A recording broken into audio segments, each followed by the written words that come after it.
در نمایشگاه بین المللی کتاب بغداد و در آستانه نخستین سالروز شهادت حاج قاسم سلیمانی و ابو مهدی المهندس برای نخستین بار از کتاب ارزشمند دشمن شناسی اثر مهم مقام معظم رهبری که به زبان عربی ترجمه شده رونمایی شد. این کتاب در خصوص افکار مقام معظم رهبری است، پیرامون شناخت دشمنان.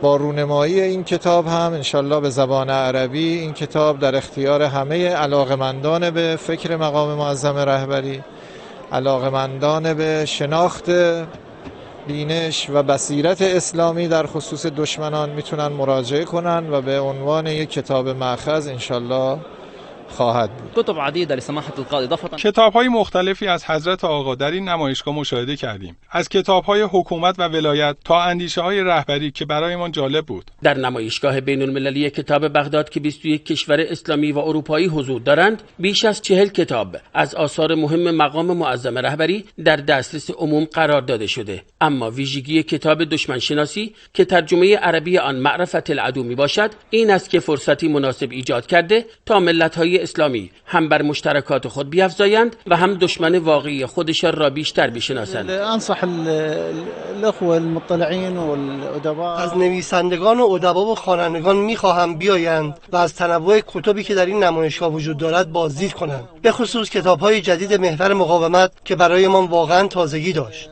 در این نمایشگاه همچنین کتبی از شرح زندگی نامه شهید سپهبد حاج قاسم سلیمانی دیده می شود. نخستین بار است که در نمایشگاه کتاب بغداد این بار از محور مقاومت یاد می شود.